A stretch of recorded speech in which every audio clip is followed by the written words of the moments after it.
Are you looking for a thriller that disregards brains in favor of thoughtless amusement? You are looking for Joyride by John Dahl. The picture is rapid, fierce, and requires very little in the way of thought or meditation to understand. It spans little over 90 minutes and is consistently nicely paced.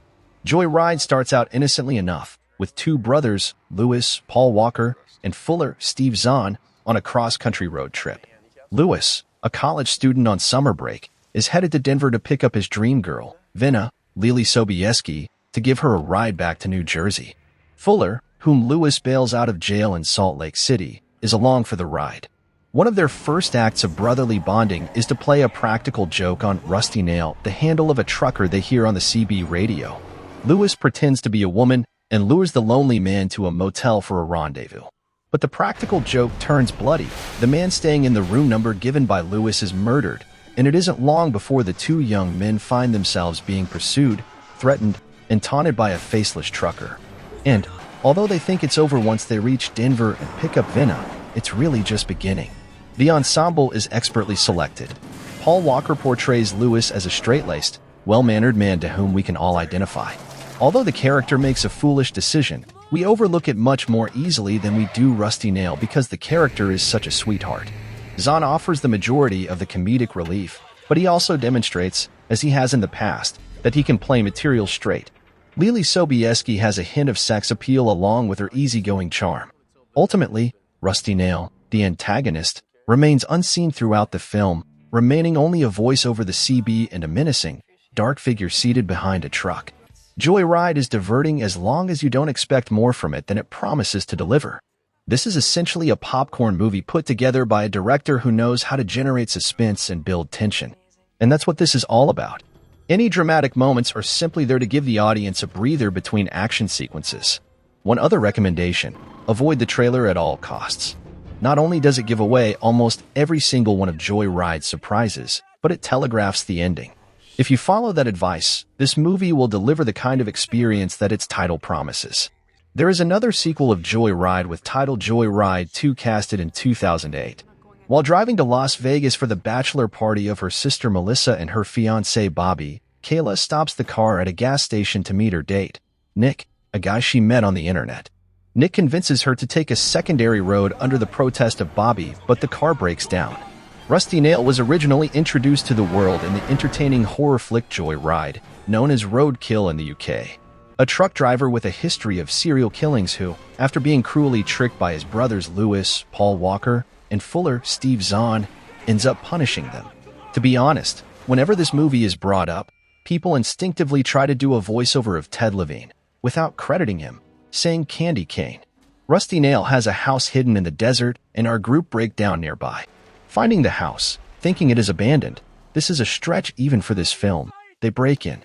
Already, that's a bad move, but upon finding a 1971 Chevrolet Chevelle in the barn and discovering it works and has gas, they decide to borrow it.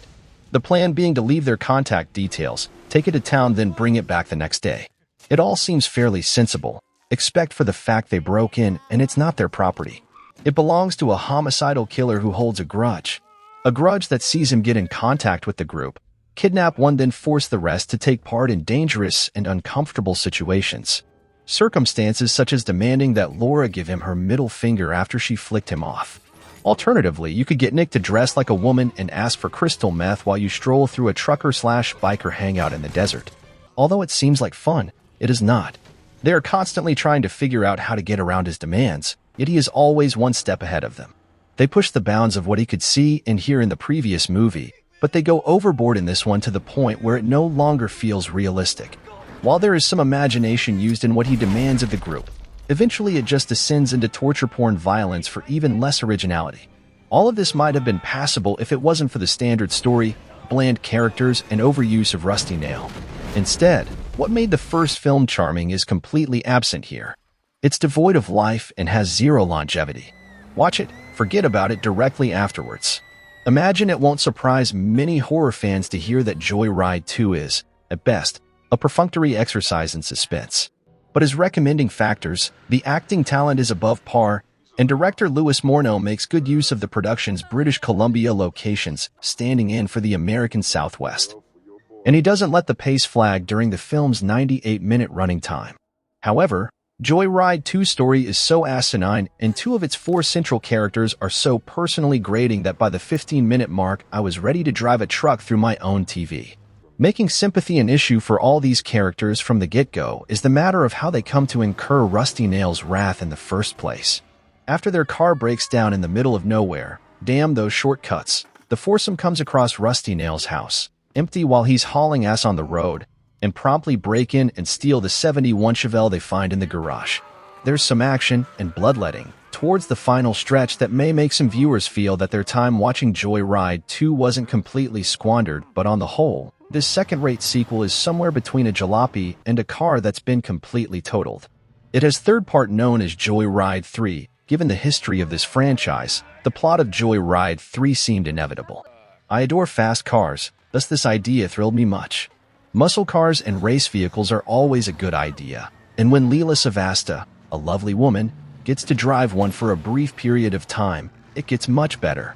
Bruce Willis says, "There is nothing more breathtaking than a gorgeous woman with a powerful pistol," in the movie Red 2. To be honest, I find nothing more breathtaking than a stunning woman operating a race car at top speed. I really enjoyed all the camera work, special effects, and all the other jobs that went towards making this feature film. Little do they know that the truck is being driven by a complete freaking lunatic. Rusty really doesn't like this lot and as usual kidnaps some of them, offering to trade them back in exchange for their pretty race car. They agree, but as you'd expect, these idiots try to be clever and cross Rusty. Let's face it, after an hour or so of the film, this really isn't going to work, is it? They end up leaving someone else behind and Rusty rigs up a pretty nasty torture device. After some games, kills, and chases, we are treated to a pretty brutal final act, and like all good horror films should end, there's a real possibility of some more Rusty.